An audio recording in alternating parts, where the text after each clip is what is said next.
Welcome to video lecture E10. This is on solving general systems of linear equations. I'm your guide, Tom Roby, and here's the objectives.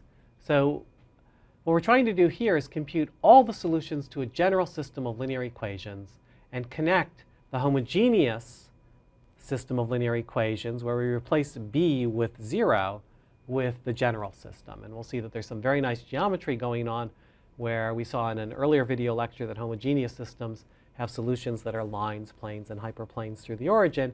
And these will be lines, planes, and hyperplanes that are translated away from the origin in general, if it's a non-homogeneous one. So those are the two things: visualizing that geometry and understanding the general way to compute the solutions. So a system of linear equations whose matrix form is ax equals b, where b is not equal to 0, is called non-homogeneous in the textbook, and inhomogeneous by old-fashioned people, including me. It's the Latin scholar in me. We saw earlier that, we know that sometimes inhomogeneous systems have no solutions at all, right?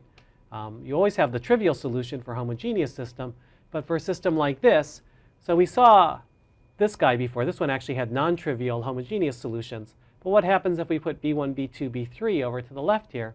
Well, if you reduce this to row-reduced echelon form, then you'll see that this is solvable. It can't be solvable if we have 0 equals something non-zero, right? So this has a solution if and only if b3 is equal to 2b1, which makes this entry 0. And we saw earlier that that actually represented a plane in R3. But that's different from the planes we're talking about today. That R3 is actually a different copy of three-dimensional space than the one in which the solutions arise. And you'll understand that more later. By the way, there was a typo in some earlier versions of the video lecture where this entry next to the -14 was something else, like a 5 or something, instead of a -7. So you can go back and correct that, and I apologize if you were confused by it. All right, so let's look at a particular example now. We know that in order for this to have a solution, what the condition is. So let's just pick something. And the question we really want to answer is, if it does have a solution, how do we find them all? All right, so we know that here we've got b3 is twice b1. So we know that there will be a solution when we do the row reduction. And we end up with this row-reduced echelon form thing. And now we can write the basic variables, x1 and x2, in terms of the free variables and these constants. So focus on the red here. Right before, this was all 0, 0, 0 in the homogeneous case. But now that we have these constants, then they're just going to get added to these equations one by one. x3 is still free. And so what does that mean? That means that if we write x1, x2, x3, it'll be 7x3 minus 11, x3 minus 2, x3. And so we'll end up with a -11, a -2, and a 0, plus, well, originally x3 times 7, 1, 1. But in this case, I'll just call it k. So the point here is that k can be any real number. So let me just write that up here in the corner, or down here, right? So k is any k in R gives you a solution to this. Okay? So what's the point? The point is that just by the way row reduction works, you can see that the solutions to the inhomogeneous system are just take all the solutions of the homogeneous system and translate them over. Now, another thing that's worth noticing is that this is not unique in many ways. So for example, I could also write this as the solution set as the set of all, well, suppose I take k equals 2. Then I can write this, so then I would end up with -11 plus 14 is 3, -2 plus 2 is 0, and 0 plus 2 is 2. So the set of all this plus k times 7, 1, 1, such that k is in R, right? That's also an equivalently good way. That's the same as this set of solutions here, is that set of solutions, right? Because all I have to do is change what my k is. K can be any real number. So if I had a k that gave me, if k equals, whatever solution I get for k equals 5 here is going to be the same thing here, but for k equals 3, I'm just shifting by 2. Okay? My point is that if you and your friend get two different values here you shouldn't immediately think that one of you is wrong. It's quite possible that you're describing the same set just in different ways. And even the 711 is not unique, right? Because this is in fact is equal to the set of all 3, 0, 2, or negative 11, negative 2, 0, plus, I could write, I'll just call it L for now. Like I could write L times 14, 2, 2, right? Because since L can be any real number, right, all I have to do is when k equals 1, well, I could put L equal a half, right, and I would get the same values here and here.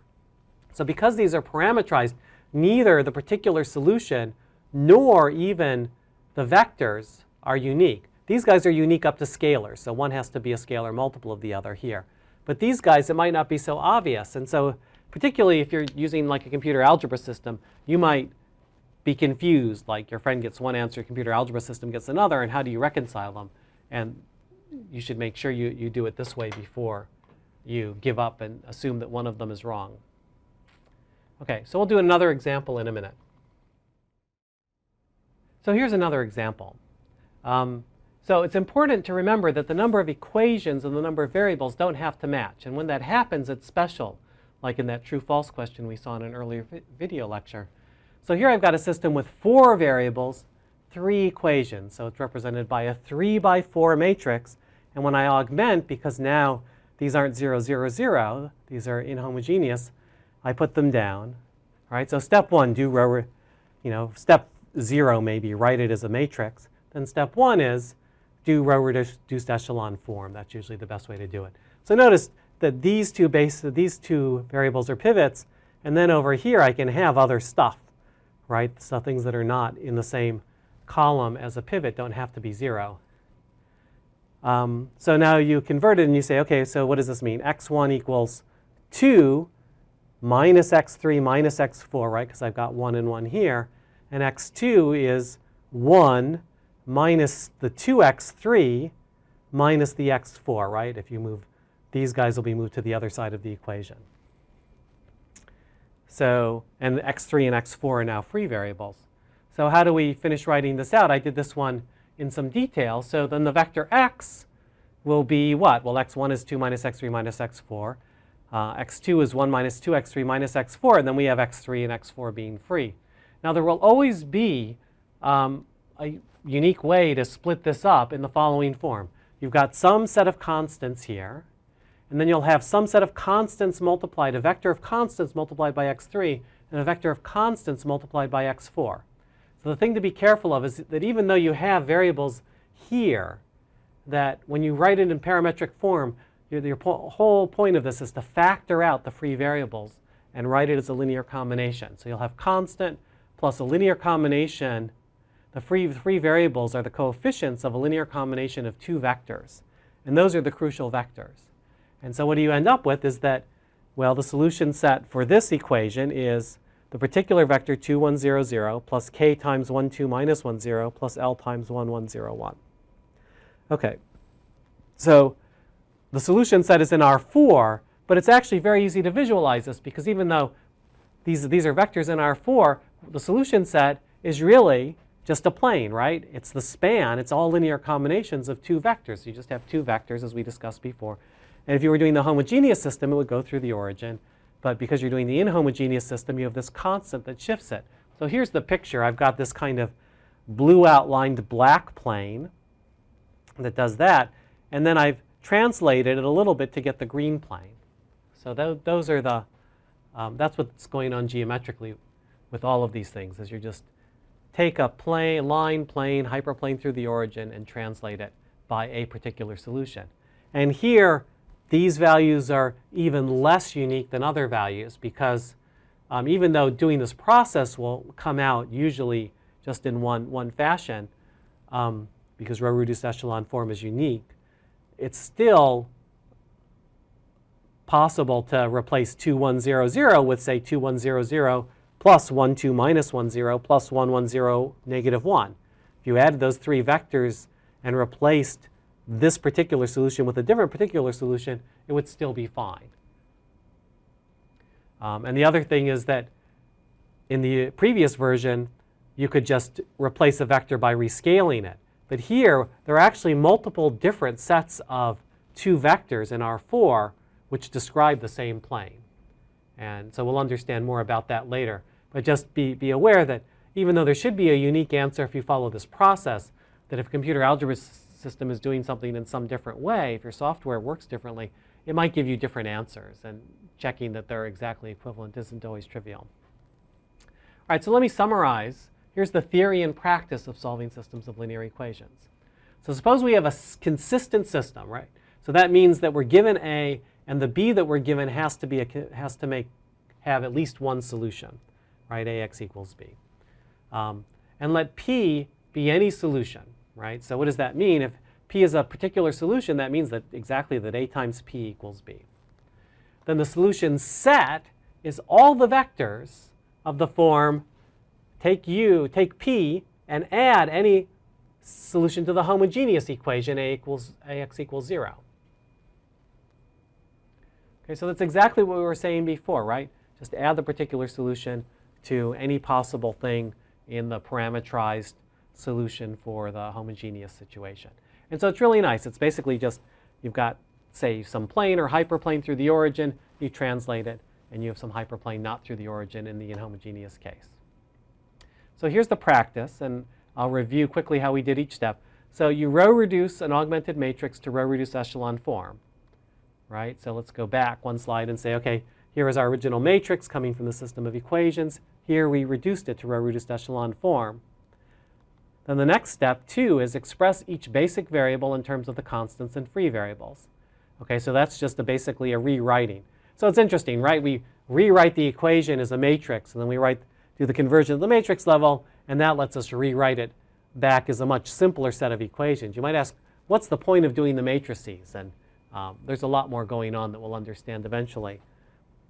But even so, it's easier not to have to keep writing all the x1, x2, x3, x4. I mean, just as that device, it's simpler. OK, so then step 3, express a typical solution x using the above, right? So we use the relationship between x1 and the free variables and x2 and the free variables to write the generic vector x, which is a solution, has to be of this form. Right? And then the last thing is we want to decompose that typical solution into a linear combination of numeric vectors with free variables as the coefficients. So the most important thing to remember here is that you're taking all your x's out of the vectors so that you can write a solution. Because at the end of the day, the solution has to be something where you say, you know, this vector is a solution, that vector is a solution. If the vector has x sub i's in it, that's not useful for someone. Okay, so that's the theory and the practice and the geometry behind systems of linear equation. It's a very nice thing to have gotten to at the end of a couple of weeks of linear algebra. So as always, thank you for your kind attention.